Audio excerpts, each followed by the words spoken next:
আসসালামু আলাইকুম। হ্যালো দর্শক, আমি এই মুহূর্তে আছি মতলবের সবচেয়ে সুন্দরতম স্থানের মধ্যে একটি মতলব কাঠবাজারে।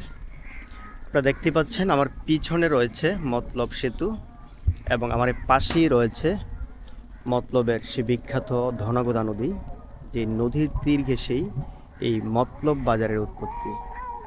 আপনি দেখতেই পাচ্ছেন যে এখান থেকে মতলব সেতুটিকে কতটা সুন্দরভাবে দেখা যাচ্ছে এবং এখানকার পরিবেশটি আসলেই অসাধারণ।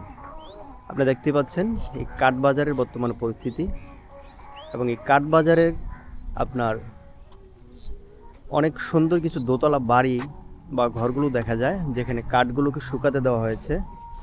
আপনারা দেখতেই পাচ্ছেন যে এখানকার প্রত্যেকটি দোকান ঘর সম্পূর্ণ কাঠের তৈরি এবং অনেকটা দোতলা স্টাইলে, উপরে থাকার জায়গা রয়েছে এবং নিচে কাঠ শুকাতে দেওয়া হয়েছে। আপনারা দেখতেই পাচ্ছেন কতটা চমৎকার এখানকার এই ভিউটা।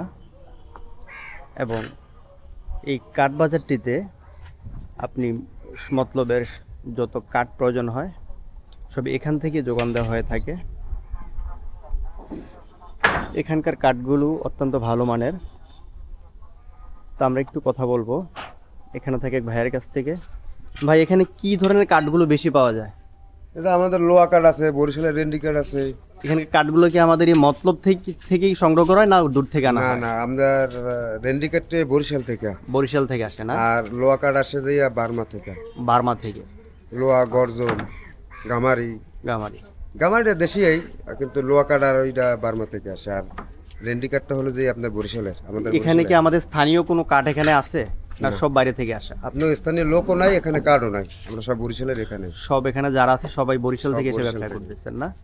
ধন্যবাদ প্রিয় দর্শক, আপনারা শুনতেই পেলেন যে এখানকার যারা ব্যবসায়ী রয়েছেন তাদের প্রত্যেকের বাড়ি বরিশাল জেলায়। ওনারা সবাই এখানে থেকে ব্যবসা পরিচালনা করে আসছেন দীর্ঘদিন যাবৎ। তো এখানকার আপনার প্রত্যেকটা কাঠ অত্যন্ত উন্নত মানের। আপনারা শুনতেই পেলেন যে বরিশাল থেকে এবং বার্মা থেকে এখানকার কাঠগুলো সংগ্রহ করা হয় এবং এখানকার পরিবেশটা চমৎকার একটি পরিবেশ। এখানে কাঠ ভাঙানো হয়ে থাকে, দেখতেই পাচ্ছেন কতটা সুন্দর এখানকার পরিবেশটা।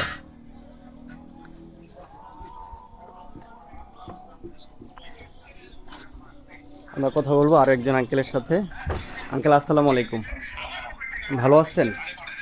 তো আপনার কাছ থেকে একটু জানতে চাইবো যে এখানে যে কাঠগুলো পাওয়া যায় এগুলো মূলত আসলে কোথা থেকে আসে?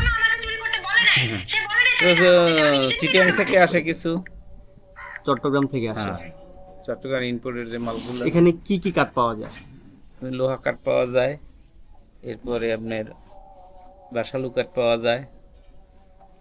তো আমাদের বরিশালের রেন্ডিকরই আছে। আসবাবপত্র তৈরি করার ক্ষেত্রে কোন কাঠটা সবচেয়ে বেশি ভালো হয়? সেটা ভালো হয় যদি সেগুন সেগুন লাগানো যায়। সেগুন।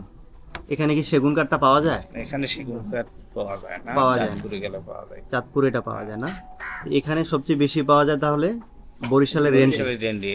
রেন্টিটা। হ্যাঁ,